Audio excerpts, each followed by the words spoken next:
तो ये topic RBSC में कक्षा 9th में भी है, कक्षा 10th में भी है और कक्षा 11th में भी है, ठीक है। लेकिन मेरा जो फोकस है वो स्पेशली 10th के लिए ही रहता है वीडियोस वगैरह में। तो लेकिन इस बार जो टॉपिक है ये तीनों में, वैसे लास्ट टाइम पे जो टॉपिक था वर्ब वो भी लगभग तीनों क्लास से रिलेटेड था। आज हम टेंस पढ़ने वाले हैं कक्षा 9, 10 और कक्षा 11 के लिए, आरबीएससी के लिए। कक्षा 12 में टेंस क्या ग्रामर नाम का कोई टॉपिक ही नहीं, ग्रामर ही नहीं है, ठीक है।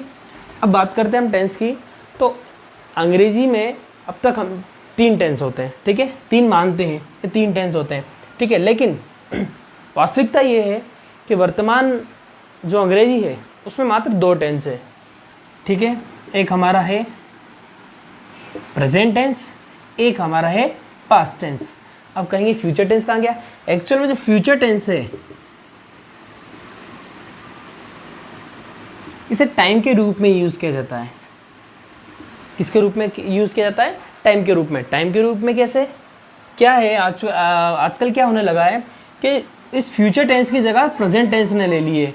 जो भी प्लानिंग्स वगैरह रिलेटेड है ना, वो सारी चीज़ें फ्यूचर की। जैसे कि अब बात करें हम लोग कि जैसे कल मुझे दिल्ली जाना है, ठीक है, कल मुझे दिल्ली जाना है, ठीक है। अब ये टेंस वाक्य फ्यूचर का है, दिल्ली जाना क्योंकि प्लानिंग है, लेकिन टेंस बनेगा कैसे? ये वाक्य कैसे बनेगा? I am to go Delhi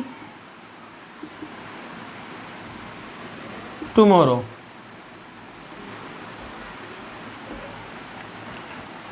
ठीक है। अब आई एम टू क्यों? जब जाना, आना, खाना, मतलब ऐसी जो प्लानिंग हो आपकी, नेक्स्ट मुझे ये करना है, मुझे वो खाना है, मुझे वहाँ सोना है, इससे रिलेटेड ऐसी चीज़ आती है तो उससे आई एम टू के साथ फिर वर्ब को जोड़ा जाता है, तो फ्यूचर को व्यक्त करता है, मतलब टाइम शो कर रहा है, ठीक है। एक और देखते हैं हम, जैसे कि मैं थोड़ा सा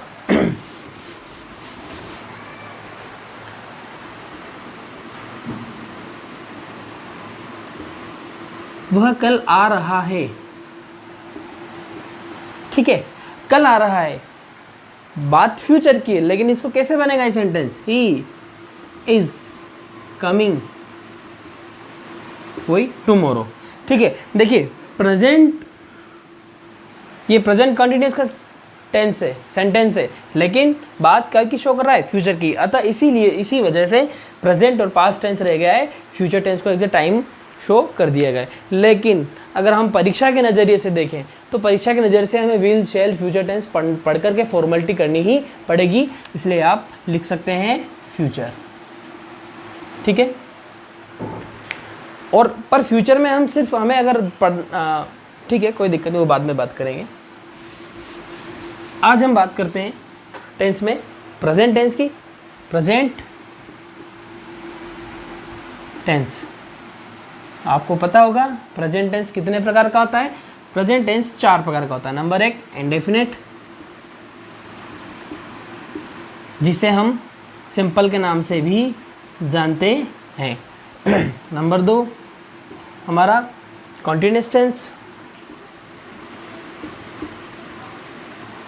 ठीक। Number 3 perfect.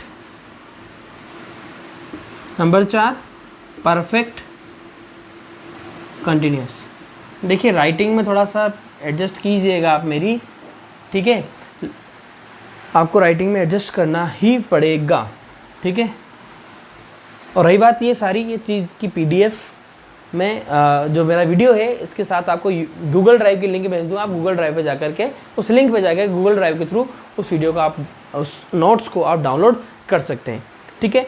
ये इस प्रकार से प्रेजेंट टेंस 4 प्रकार का, प्रेजेंट इंडेफिनिट या simple, present continuous, present perfect continuous. क्या है इनके बारे में अब देखते हैं हम लोग, ठीक है। प्रेजेंट इंडेफिनिट देखते हैं सबसे पहले हम लोग, या प्रेजेंट सिंपल।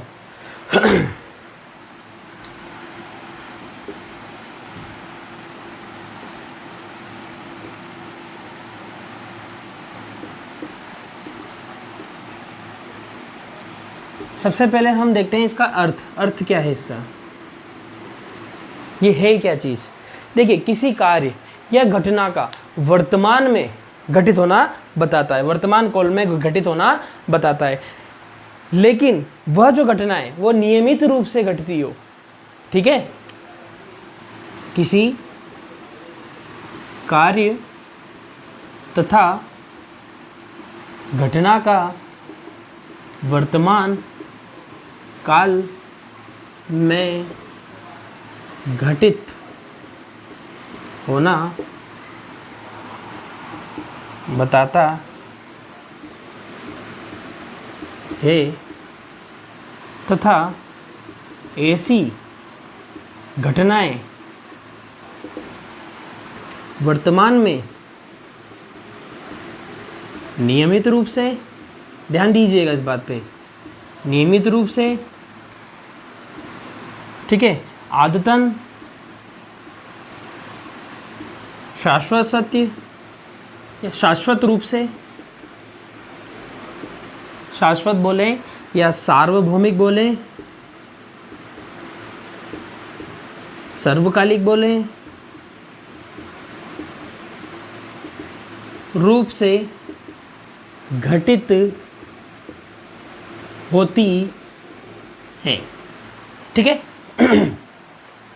पूरे इसमें सिर्फ आपको क्या याद रखना है, आपको याद रखना है नियमित रूप से, आदतन रूप से और शाश्वत रूप से, सार्वभौमिक रूप से।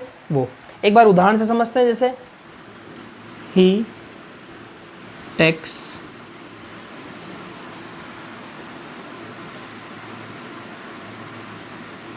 मी to temple with him every day.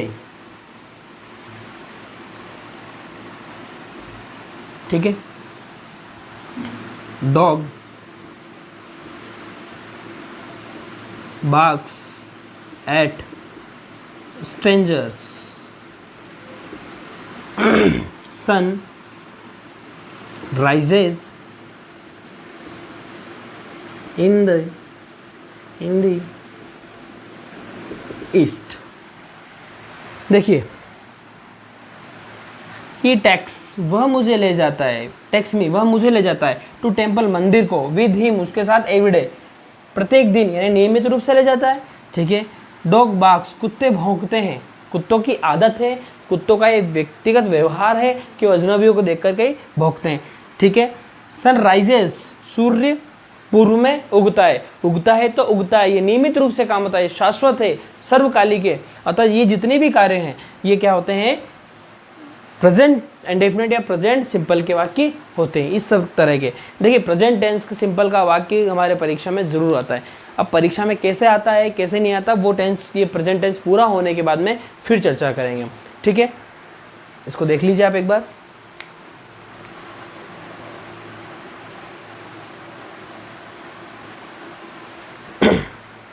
ठीक है, अब आगे बढ़ते हैं हम लोग।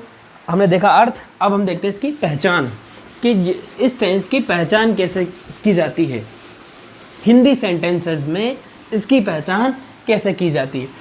हम पढ़ते आए हैं, सदा से पढ़ते आए हैं इसकी पहचान। नंबर 1, हिंदी वाक्य के अंत में, हिंदी वाक्य के अंत में ता, ती, ता है, ती है, ते है इत्यादि शब्द आते हैं। ठीक है, ये जो पहचान हम पढ़ते आए हैं, वह सोता है, वह रोता है, वह खाता है, वह पीता है, वह जाता है, वह आता है, ये सारे हो गए ताहे, ती है, ते है। सेकंड पहचान जो कि मैंने आपको इसका अर्थ लिखवाया, उसमें लिखवाइए, कार्य का, कार्य या घटना का नियमित होने का बोध, मतलब आपको उस वाक्य से ये स्पष्ट हो रहा हो कि ये कार्य नियमित रूप से हो रहा है, तो आप उसको प्रेजेंट सिंपल टेंस में बनाएंगे। ठीक है, अगला आदतन कार्य, आदत के स्वरूप कोई कार्य करता है, ठीक है ना, वो भी इसी में आते हैं। किसी के आदत का बोध हो रहा है कि वह शराब पीता है, आदत है उसकी, वह सिगरेट पीता है, वह बीड़ी पीता है, ये सारी चीज़ें आदतें हैं, तो वो भी हमारी इसकी पहचान होती है प्रेजेंट सिंपल की। ठीक है, लिख लीजिए आप इसको।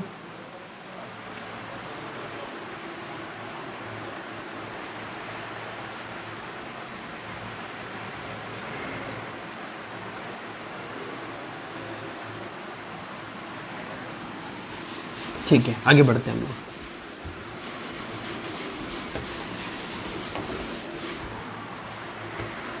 अब बात करते हैं इसके फॉर्मूला की।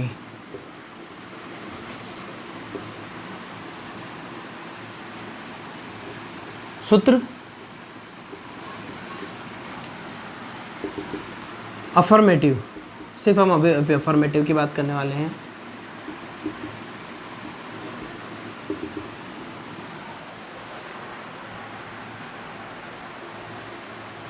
देखिए अफर्मेटिव का इसका फॉर्मूला क्या होता है, सबसे पहले हमारा होता है सब्जेक्ट,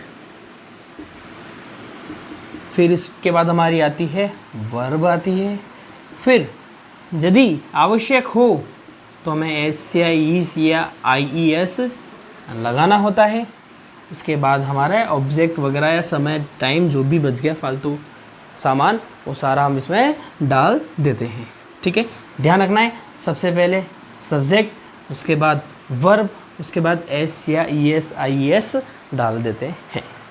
ठीक है, जैसे ही wants my car, ठीक है, wants की जगह कर दो likes, उसे मेरी कार पसंद है या वो उसे मेरी कार पसंद होती है। ठीक है, उसे मेरी कार पसंद है। ठीक है, देखिए आप सब्जेक्ट वर्ब, वर्ब में एस या ES, सब्जेक्ट के अकॉर्डिंग हमें एस या ES लगाना है। एक छोटा सा इसमें हम जो पर्सन होते हैं हमारे, ही शी इट वगैरह, आई वी उदय, इसके ऊपर भी थोड़ा सा हम देख लेंगे इसको भी हम लोग कि first person, second person, third person क्या होता है। जब हम आगे लिखेंगे इसके रूल्स कि फर्स्ट पर्सन के साथ ये करना है, सेकंड पर्सन के साथ वो करना है, थर्ड पर्सन के साथ वो करना है, लेकिन अगर हमें पर्सन पता नहीं फर्स्ट सेकंड थर्ड, तो फिर हम क्या करेंगे, वो रूल पढ़ने का मज़ा नहीं आएगा। ठीक है, तो सबसे पहले हम एक बार फर्स्ट सेकंड थर्ड पर्सन जो पर्सन है उसके एक टेबल देख लेते हैं, ताकि हम आगे जब रूल देखेंगे तो हमें थोड़ा बेहतर तरीके से समझ में आएगा। सॉरी, आपने फॉर्मूला लिख लिया होगा, अदरवाइज मैं नोट्स उसमें से आप देखिए। पर्सन यानी व्यक्ति, मतलब कार्य यही करते हैं ना, सब्जेक्ट यही होते हैं। फर्स्ट देखो ये 3 प्रकार के होते हैं, कितने प्रकार के, फर्स्ट सेकंड थर्ड, ये तो कोई इंग्लिश में। हिंदी में बात करें है ना, उत्तम पुरुष, मध्यम पुरुष, सॉरी मुझे कंफर्म नहीं आ रहा हिंदी का, प्रथम पुरुष, मध्यम पुरुष, उत्तम पुरुष, सॉरी हिंदी में मुझे नाम ध्यान नहीं आ रहा है इसका, कोई बात नहीं। अपन तो फर्स्ट सेकंड थर्ड पर्सन याद करते हैं। अब first person, second person, third person होता क्या है, आपको सिर्फ इतना ध्यान रखना है। मैं बोल रहा हूँ तो मैं कौन सा पर्सन हूँ, फर्स्ट, क्योंकि आवाज़ पहली बार मेरे मुंह से निकली तो मैं ही हूँ, मैं फर्स्ट पर्सन। मेरे सामने जो है जिसको मैं बोल रहा हूँ उसने मेरी आवाज़ को सुना है, वो होता है सेकंड पर्सन। और जिस विषय, जिसके ऊपर हम बात करें वो होता है हमारा थर्ड पर्सन। फर्स्ट पर्सन वक्ता होता है, सेकंड पर्सन श्रोता होता है, और जिसके विषय में बात की जा रही वो हमारा थर्ड पर्सन होता है। एक टेबल बना लेते हैं फर्स्ट पर्सन सेकंड पर्सन की प्लूरल और सिंगुलर और प्लूरल के हिसाब से। पर्सन, सिंगुलर और प्लूरल। ठीक है, फर्स्ट पर्सन, देखिए फर्स्ट पर्सन फर्स्ट होता है आई, फर्स्ट पर्सन मैंने बोला ना तो मैं फर्स्ट पर्सन। इसका बहुवचन होता है वी, हम, बहुत सारे में मिलकर के क्या बनते हैं, हम बनते हैं वी। कि बहुत बेसिक पर बहुत इंपॉर्टेंट चीज़, इसे याद रखना बहुत जरूरी है। सेकंड आता है हमारा सेकंड पर्सन। सेकंड पर्सन होता है यू, तुम, आप। अंग्रेजी में यू ही बोला जाता है, चाहे बड़ा हो चाहे छोटा हो, उसको अपन यू ही बोलेंगे। लेकिन हिंदी में हम सम्मान स्वरूप छोटे वाले, हमारे साथी बराबर वाले छोटे वाले को तू तुम करके बोलते हैं, लेकिन बड़े हमसे जो बड़ा है उसको हम आप करके बोलते हैं। लेकिन इंग्लिश में सभी को यू। इसका बहुवचन भी यू, एक होगा तब भी यू, बहुत सारे होंगे तब भी यू। कोई तुम, आप सब, आप सभी, जो भी है, ठीक है ना, तुम सभी, आप सभी वगैरह वगैरह, ठीक है ना। ये हो गया सेकंड पर्सन। फिर समझते हैं इसको। फर्स्ट पर्सन बोलने वाला, सेकंड पर्सन सुनने वाला, जो सामने बैठा है वो सेकंड पर्सन। और जिनके बारे में बात हो रही है दुनियादारी, वो दुनियादारी हो गई थर्ड पर्सन। देखिए सबसे पहले ही, शी, इट, किसी का नाम, राम, श्याम, मोहन, सोहन, सुरेश, कुछ भी। अब ये ही, इन सभी के जो अर्थ होते हैं, इन तीनों का जो अर्थ होता है, इन तीनों का अर्थ होता है, अर्थ बाद में लिखेंगे, पहले लिखते किसके लिए यूज होता है। ये किसी लड़के के बारे में बात हो रही है। देखा जाए तो ये सारे के सारे ही प्रोनाउन है, ठीक है ना। ये किसी लड़की के लिए प्रोनाउन है, उस लड़की का, ये लड़की के लिए प्रोनाउन क्या यूज किया जाएगा, शी। इट किसी निर्जीव वस्तु के लिए या किसी जानवर के लिए हम क्या क्या यूज करेंगे, इट का। नेम, नेम आप जानते हैं, राम, श्याम, मोहन। तो देखिए नेम तो नाउन है, लेकिन इस नेम की जगह हम ये यूज कर सकते हैं, ये यूज करते हैं, ये सारे क्या है, प्रोनाउन है। लेकिन इन सभी के लिए बहुवचन में जो यूज करेंगे वो है दे। इसका हिंदी अर्थ है वे। बहुत सारे हैं, उन सब के लिए दे, चाहे वो ही हो, चाहे शी हो, चाहे गधे हो, चाहे घोड़े हो, चाहे राम हो, बहुत सारे राम, मोहन, सोहन सब एक साथ खड़े हैं, उन सबके लिए दे यूज किया जाता है। लिख लीजिए आप इसको।